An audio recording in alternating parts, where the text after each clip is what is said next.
Yo, what up? It's your boy Owen Stone, aka Doctor. It is Friend Up Friday. I'm hijacking studios and taking over places in California like you've never seen. And I'm with, what's your name, sir? Jason Calacanis. What's your middle name? McCabe. McCabe? Jason McCabe Calacanis. Jason My mother's maiden name. Is it? Yep. Jason McCabe. That sounds so weird. Yeah. I should start calling you McCabe. Some people Your do. Twitter handle should have been McCabe. I'll stick with Jason. I guess. Well, obviously Jason is one of the best names available to have. Did you always have that Twitter name? Were you early? I was on Twitter in month 3, but I had Jason Calacanis. But I now have Jason. Someone was squatting on it, or did you just rub them out? The Tesla pulled up and then they just disappeared? Let's just say there are things I can do for people that might make the handle become available. I understand that. Next time, I'm going to just start buying up Jasons all over the land. Absolutely. Come Absolutely. A deal. So if anybody has Jason at Gmail, I'm open for discussion. There you go, Jason at Gmail. Actually, you need to come to me first so we can negotiate a deal. I mean, it's Uncle Don't Jason. negotiate it's too family. hard. No, not too hard. We'll work out something. It's got to be reasonable. Then I'll take it to Jason, and then everything. I would love to have Jason at Gmail. That would be hot. Do you still use a Gmail account? Yeah. Well, Google Apps for my domain, Jason at Calacanis. Okay. And I have it for everything else. I have Jason at each of my companies. Yeah, well, that's what I figured. At some point, I don't even use my Gmail, because, you have Owen Stone at Gmail, and then I go to Owen at whatever my business name is, and I still use it through Google anyway. So I still Google Apps for domains is ridiculously good, and then it's free. Well, Microsoft's coming out with their online apps now, so we'll see how crappy that is. We'll see. People tend to underestimate Microsoft. However, when they build a new product from scratch, they do very well. When they build a product on top of what they've built for the last 30 years, they don't do so well. So if this is built from the ground up, I think it's going to be pretty good, like Xbox is, or Zune is, or Well, the best thing Bing they have is. going for themselves is that I don't have to worry about that crappy conversion that Google does to my documents. Yes. That's the one thing I'm excited about. So I don't care what else they do. At least when I send something up and I bring it back down, it's going to be in the same format. Yeah. When I send something up to Google Docs and it's like a certain font or whatever, it'll just change it and then give me back basic junk. It doesn't retain Google Docs is amazing, except when it's not. Especially for free. Yeah. Especially the price for free. is right.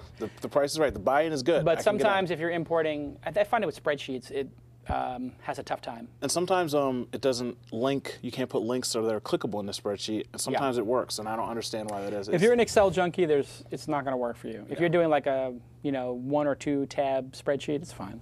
What do you do for a living? I am an internet entrepreneur. Yeah. So I create companies, typically. What companies are you creating right now? Right now, the #1 company I'm working on is Mahalo.com, which is essentially Wikipedia plus Yahoo Answers. And we're in Mahalo Studios. This is the Mahalo Studios. And so that's my main project. I've been working on that for 3 years. It's now a top 200 site in the United States. Awesome.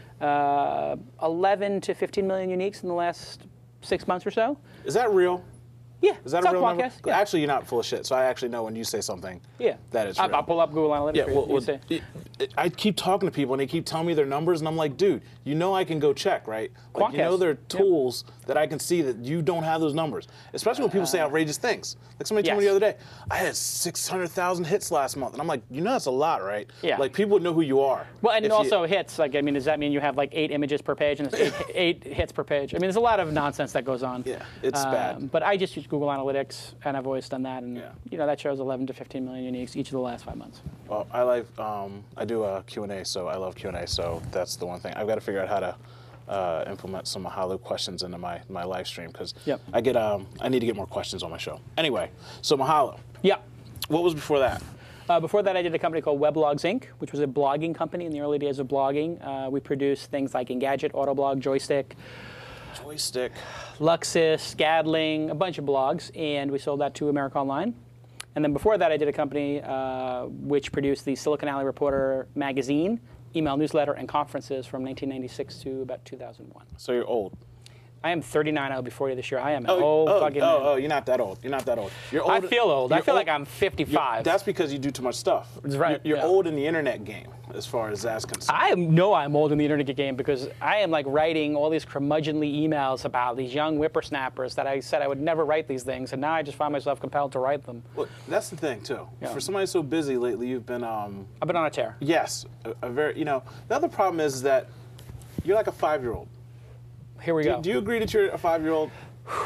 I Come on. If it's a compliment, yes. For me, it's a compliment. For me. In the way that I have an innocence that I just say what I feel. In a way that you say you've got new space technology that hasn't come out for 3 years, and that you're sitting at home playing with it on your couch, and everybody starts like talking about how you have something that you don't have because you're joking. That was pretty funny. Yeah. Yeah, it's a joke, but you know, you just poke at people, and people get carried away with stuff, and you know. The iPad prank was not intended to be a prank. It was basically me talking to my Twitter followers, saying like, "Oh my God, you know, of course I've had the iPad for 2 months, and it's incredible, and gosh, it's got a solar panel and a DVR and an HD TV tuner and 2 cameras, one on the front and back, and solar panels and this and that." And you know, I can't believe that the Wall Street Journal actually wrote that as fact. That's my problem. And the New York Times picked it up and CNN picked it up. I mean, really? That's what I mean. It's like, that's 5-year-old stuff. And I know you're joking, but the problem is you're influential. So you should know better. People actually listen to you. You know people listen to you. Well, you know what? But people shouldn't listen to me. They should trust themselves. Especially when you go over the line. Because I read stuff, and I'm not at the Wall Street Journal. No, I didn't fall for it. Okay, because you have half a brain. Thank you. Okay. And that's I guess that's no the problem. offense to the Wall Street Journal writer. Well, but this person obviously does not know anything about technology, because Josh from Engadget emailed me and said that is the funniest joke ever. Yes. Please confirm that you've. I know that it's not possible to build the device you're talking about. And I know you're joking, but can you just confirm with us so we can put that on the blog? That because people think it's real, and I was like, nobody thinks it's real. It's real. I mean, I described an $8,000 or $9,000 device that weighed like 12 pounds. You can't possibly put in a footprint of a iPad. It's just bad. The industry right now is bad to me, and I'm on the bottom looking up. But people are weird. So when you do stuff like that, that's why I say you're a 5-year-old. Speaking of 5-year-olds, how's the kid? The kid is amazing. New father, right? Yeah, 6 months. Should be 6 months old in a couple of weeks. You're gonna have a problem. Because I'm 10 years younger than you. I'm 10 years younger than you, and I have a 2-year-old. So by the time she's like running around, I'll be your age, and I'll be able to chase her. Yeah. By the time you're kid, I know. You're going to be 50. You're going to have to hire some guy to come in and play ball with the kid. No. You got a younger brother? What's going on? I do have a younger brother and an older brother, both like 1 year ahead and 1 year behind. However, I have made a promise to myself that I'm going to get in the best shape of my life, so that when I'm 50, congratulations. she can. So I've been doing it. I lost 10 pounds this year, Good job. I've been doing a lot of working out, and I'm trying to get back into like marathon running state, because I used to run marathons, and if I can get to that, then no problem. I mean, you see these people who are 50 and 60 years old doing like triathlons and they're downhill skiing. It's embarrassing. Like 30-year-olds can't get out of bed. They're not us though. Those kind of people are like they're all over the place. In the science and technology today, if you make it to 20 years from now, you're going to live for like 150 years. Yeah. They're going to replace your organs. They're going to give you a new knee, new ribs, all that kind of everything. Stuff. Everything will be good. Yeah. So yeah, you got another year and a half, and then the kid's going to be tearing around the house anyway. Yeah. Like, I couldn't wait until my daughter could walk, and now I'm just like, oh my goodness, stop running. Like, just stop running. And she just, all day long, it doesn't stop. So, can you, like, tie them up or something? Isn't it like you're supposed to put them in like one of those leashes? I see people in Disneyland that's for with white the leash. People. Don't you do that. Don't do it? That's for Caucasians. Crazy white people put their kids on leashes? No. Black people can't do that. You are too ethnic for that. You are a black man in a white man's body. You don't put no leash on the kid. I see it and I'm just like, wow, our people have suffered long enough. They should not be on leashes. My fiance at the time was like, oh, she brought home the backpack. Number one, I'm black. The backpack was a monkey. Yeah. And it had the tail. And I said, so you gonna put a monkey on my daughter? You know I'm black. Are you insane? Why don't we go to the zoo? I was like, watch your child. You need to watch our child. That is your only job. Right. Is to you do watch not need her. to put them on a leash. You don't need to put a chain, especially a monkey, on my little mixed baby. It's a little bit weird. I have a mixed race baby too. Yes. My wife is Asian, so she's Korean. Well, That's the hotness, though. I mean, if you're mixed race, I'm very concerned because this baby is going to be so beautiful when she grows up. I'm concerned. I'm going to be killing people. Like, these guys are going to be coming to the door. She's going to be like one of these supermodels. Like, well, right now I'm currently not with the mother of my child because I'm on the internet, and who likes the internet. Yeah. But now my new line for women is, I make beautiful babies. Would you like one? Wow. See, that's the thing. See, she's good looking kid, and I'm scared to death. I wish I was mixed race. She's taking karate next year when she turns 4. That's the first thing. Before soccer, before anything else, learn self-defense. Absolutely. So I can send her out with any guy she wants, and I'll be like, look, buddy, don't touch her because she'll hurt you. I told my wife our daughter can date anybody they want when they're in graduate school. Okay. That's fine with me. That's good. Once they're out of college, graduate school, they can start dating. Good job putting locks on the doors. So. But I mean, do you wear the BabyBjorn?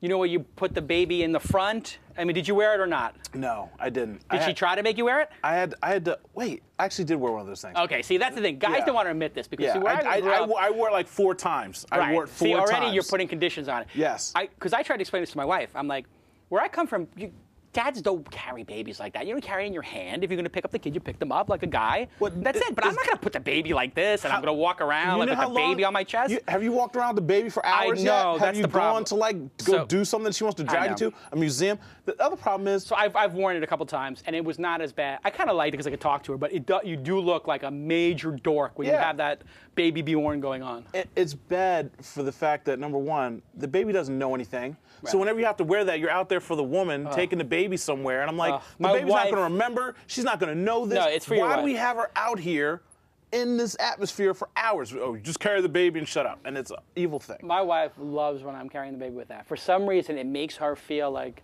oh, God, it's just so great to see the father of my child wearing that. No, you will not see pictures of this. I just want a picture of it. I'll put it on my screensaver because you would look so doofy, and especially with your face if you look at me. The only thing that's more doofy is like riding a Segway with a helmet. Oh, like the guys in Santa Monica? Yeah, like if you're riding around with a Segway and you have like one of those big helmets on, yeah, you just look terrible. Yeah, I mean, I have a picture of myself with a helmet on. I was like, destroy the picture because... So you're talking about where you're from. Where are you from? I'm from Brooklyn. Brooklyn? Originally. And Manhattan as an adult. Now I live in LA. So that's why you have an attitude.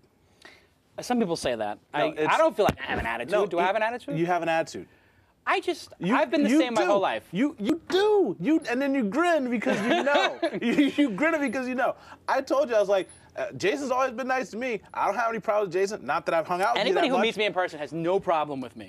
And that's the point. That's it. When you read stuff, when you look at stuff, when you watch videos, people interpret what they want to interpret. So they read into it. Confidence turns into cocky, and joking turns into whatever they want to make it up to be. Yeah, but people make you into what they want you to be. You're still an East Coast guy, and people from the East Coast do have an attitude. They do have a bit more bark to their bite, and I think they're more honest and blunt. I mean, I just say what I see, and if you are honest in an industry like ours, the technology industry, which is built on a lot of perceptions. Shame on you for being honest in this industry. Well, I mean, shame on you. People don't want to say like, oh my God, people are in this industry because yes, they love technology, but they also want to make a lot of money. Yeah. Well, it's a love fest around here. Yeah, it's disgusting. Like, oh no, it's not about the money. Oh really? Then what are you doing? I'm sorry. Why are you IPOing? Why are you raising $100 million in venture capital? Why is your valuation $1 billion? Because they want to work at a startup and live with their mom for 5 years. No, everybody wants to make a lot of money, and and everybody's like, oh God, you can't talk about that. Like, well, that's the name of the game. That's why we're here. Why is everybody so ashamed of it? Don't you have a lot of money? Everything is relative, but everything is relative. I don't have to work, so that to me is good. Do you have a goal for money that would make it? Because this is one thing that someone. Of course I do. You do have a goal number? Yeah. What's the goal number? Well, if it was, yes, okay. So if you could have a number and you were just like, look, I'm done. I'm putting my feet up. I'm wearing this baby on my chest. Yeah. I'm done. All right. So 2 things. One, I am free rolling already because I got further in my life than I think I ever expected. Good. I was going to be 5,000. No, I don't loan. I'd never loan money. That's the worst. Then just give it to me. I'll invest in companies because then you might make more. There you go. So I feel like I am free rolling on life. It's a poker term when somebody puts you into a tournament, you don't have to pay. So basically, to me, that's tremendous success. I thought I was going to be a cop when I was growing up. I took the policeman's test. I didn't think wasn't sure I was going to be even like, I wasn't sure if I was going to go to college or not. Like, so all this stuff that's happened to me is very surreal, and I feel incredibly blessed. So I'm sort of, that's also why I don't sort of give a fuck. You know, like people are like, oh my God, how could you say that? Or oh my God, don't you care about people's opinion? And you're ruffling feathers. You've been giving Facebook a hard time. What if you have to work with them in the future? I don't care. I'm already successful. What do I care? How much more successful can I be? I don't have to work ever again. I mean, my dad was a bartender. My mom was a nurse. I mean, this is ridiculous, the amount of success I've had relative to where I came from. I'm done in one way. That being said, I would like to buy the Knicks. And the Knicks are worth $600, $700 million. And so in order to own the Knicks, or a professional basketball team, like I would buy the Clippers perhaps and try to turn that around. Don't do that. That's a bad investment. Don't. Come on, man. That is actually, they're profitable. They're profitable, but just don't. I like Baron Davis. I would like to turn around. Listen, this is the same thing Mark Cuban did with the Dallas Mavericks. They were the cellar dwellers, and then they're in the playoffs every year for 10 years, and they're one of the most profitable teams. If you're just talking about profit, yes. Well, I want to put turn them into a profitable team. This is what I'd like to do. I would like to be deep in the post. Your boy Cuban has a problem with he's not going to get his championship. All right. So And that's what he wants. He wants to win. I think he's going to get there. He's but made anyway, his money. He will get there, I think. You want to buy a team. You want $700 million. I would like a team. And that's it. So you need $1 billion, basically. Because you want to have some money left over. You don't want to have a little money left over, and whatever, you don't have to worry. But also, you know what? If I just got like a couple of $100 million and I had to like get a group together to buy the team, and I was like, would you be happy with that? Again, it would be. Grapevine says you're a control freak. Of course I am. Are you sure? Well, anybody who would get, I could get like a loan from somebody or like financing for it. There's no loans. There's investments. Remember? Well, whatever. I mean, no. When you have all that money, that you can get like a line of credit or something to buy a team. I know. So if I could do that, that would make me happy. That would be good. That's the one thing I have. I have like 2 things left. That and a jet. Those 2 things I would like. You don't have a jet yet? Not really. No. Sometimes I wish I had a jet, and then I think I would never spend the money on it if I had the money. Oh, you would? Would I? Yeah. A jet's just when I miss my flight or I'm sitting on some bullshit. Yeah, I just think I could just walk out there, take my bag, and leave. Not have to worry about anything. That is the butter. Yeah. All right, let's split a jet. No problem. There we go. So I'm working on that. I'm working on jet money. So it is absolutely unjustifiable, and absolutely awesome. Yeah. It's how you just roll. It's like, when's the plane leaving? When I arrive. When I want it to leave. The plane, the wheels are up when I'm ready to go. And then, you know, like you go and like you drive up in your car, and like you get out of your car, and then somebody goes parks it in your hangar. Yep. So like your Tesla's parked in your hangar, and you get on your flight, and it's right there. Like you walk from your car here to the plane here, and then boop, wheels up. All right. I'm out. Next time you need an assistant, let me know once you get a jet. When you get the jet, then I'll come be your assistant. There it is. Look, bodyguard / assistant. Personal make fun of people. Can I get you a mocha, Mr. Calacanis? I can take Absolutely. care of that. I will take a decaf mocha. Can I just call you Jason? J-Cal? Jason? Anything. JC. So you don't think you have an attitude. You admit to being a control freak. I got a little bit of attitude. Of course I got a little attitude. All right. Because, you know. Some people say control freak. Other people say I'm perfectionist. You know, some people say control freak, micromanager, and then other people say detail-oriented. Give me somebody that's smarter than you. How much time do you have? Give me 2 people that you think that just like are just smart, doing something well, whatever they're doing well. Give me 2 people. Steve Jobs, Bill Gates, John Chambers. Bill Gates isn't even doing anything anymore. He's flying around the country, what he's shaking doing. hands and, no. What he's doing in nets. Yeah, the stuff he's doing. I know. I think is probably more challenging now than building Microsoft, because that nonprofit world is slow and they're kind of dull. You know, can you imagine you got to walk in there and be like, hey, guys, let's save the world. And they're just like, yes, let's write a report and, okay, give a donation. It's like so slow. And he's used to like, oh, let's do it today. Let's innovate. The biggest thing that bothers me about that, and I'm not even going to harp on it because I'm here for you, is that we don't take care of the things we need to take care of as a whole as the world. Like, as individuals, too. As individuals, too. Yeah. But I just mean in general, like, they're just major things that go on. Yeah. And people talk about, oh, we need to get into the space program. I'm like, look, we can't even fix our problems here on the ground, and you're trying to get me off in outer space somewhere. I'm like, I'm not worried about the moon. I'm not. It's going to be there after I'm dead. But you know what? Now we got an oil spill, and they're making metal condoms to put on it, and it doesn't work. And I'm like, so you know, the smartest men in the world, and those guys, people that can they're get not going to Mars jail with robots, could test things in the sun. They can't fix a gas leak. Thank you. And that kind of stuff makes me insane. So anyway, back to you. But those guys are getting off too. Everybody is. That's the difference. This is the world we live in. This is the world we live in. Bigger the crime, the easier it is to get away with it. And that's why you're in the tech industry. I always tell people, like, there is no reason to do crime because the business world is criminal. It is. It is so, the rules are so set up for success for entrepreneurs. Like, you can start a company, raise money, fail. I don't even think make tons of mistakes, and the next day they're like, oh, you failed and you learned something? Great, here's more money, try again. I mean, that's what happens over and over again. Yeah. And you don't need to steal. You don't need to, like, Bernie Madoff. It's like, why does he need to steal money from people? If you're so convincing that you can raise all that money to invest for people, like, just invest it and lose some money and take your fees. You don't have to steal. Who's the last person you worked for?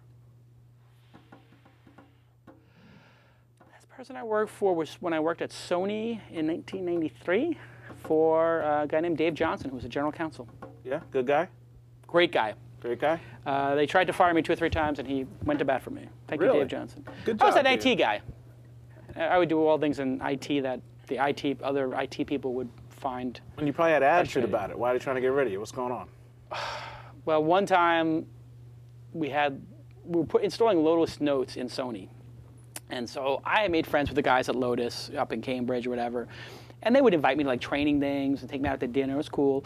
And they're like, oh, what do you need? I'm like, can you give me some license of the Lotus Notes server? They're like, yeah, so I only bought a bunch. I'm like, yeah, but you know, it's like they're deploying it, and I just want to fuck around with it. And they're like, sure, how many copies you need? I'm like, I got like 5 servers in my office. Give me like 5 copies. They're like, yeah, here's 10. Boom. So they gave me all these licenses to Lotus Notes. So I set up my own Lotus Notes cluster, and I was building applications for people and showing them how to build stuff. And they're like, oh my God, the Lotus Notes project belongs to this person. You can't use Lotus Notes in this department, and you have to go through that. And they were like, down to the font I was using and the color. It was literally like I used all these red boxes actually on all the things. And I called, like, you know, I named the things funny and got people to use it and showed people how to build reports. And like, those reports have to be built by the report person. They have to put in a work order to do that. And they were just, you know, standard turf war nonsense. Yeah, silly. God forbid somebody actually does something effective on a freelance basis. Everybody's got a big stick and they want to throw it. Yeah. What are you scared of? What am I scared of? Spiders, heights, dinosaurs, zombies. No, zombies I'm good with. Okay. I'm waiting for the zombie outbreak because I will shine. I'm resourceful. I don't know what camera to look at. It doesn't matter to me, but I'm hanging out with Uncle Jason when the zombies hit. I'm going to be taking karate classes next year just to have my close hand-to-hand. You want to have close hand-to-hand?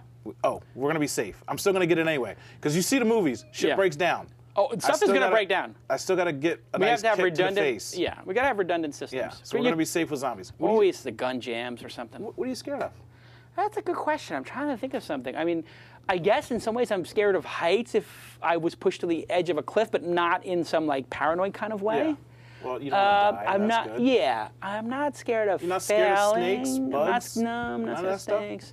I don't have any like fears like that are paralyzing stuff like that. I think it would have a natural fear of like falling off a cliff. The basic things that people have is fear. I would have a healthy fear of like, I don't know, the ocean or something like that. Like I respect it. Like people drowned in it. It's very powerful.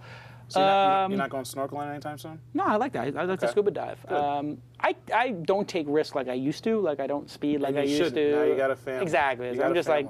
I stopped riding motorcycles. So I used to like riding motorcycles too. It's like, why should I do that? There's no need to. Do it when you're young. Yeah. Or when you get old and the kid's about to get married and they've lived enough life that you can say, hey, look, I'm on my way out anyway. Yeah. Let me get back on a bike. I guess I would be scared of somebody in my family, extended family, God forbid, getting sick or something. You know, my mom had cancer when I was younger, and she got through it, but that was very tough, you know? So like that kind of stuff scares me, like cancer, like things that are out of your control, and like... Because you're a control freak. I got it. Things that are out of control. Well, I mean... I got it. Yeah. I got it. See, it is paralyzing, like... It's like an Oprah moment here. I'm going to start crying. I'm going to play that music. What's the first fight you ever got into? I know you got into a fight. I know you got into a bunch of Think. You're not that old. Who's the first person? So many fights I got into. The first one. What's the third grade? Johnny Walker came up and smacked you in the face for talking to his girlfriend. I don't know if I can remember the first one. Okay. There were, I mean, it's like, I'll be honest. We fought more days than we didn't where I grew up. Like most days there was a fight. As a matter of fact, when I went to junior high school, every day after school there was a fight, and almost every fight was a race fight. Blacks, Puerto Ricans, whites, Irish versus Italian. McKinley Junior High School in Brooklyn.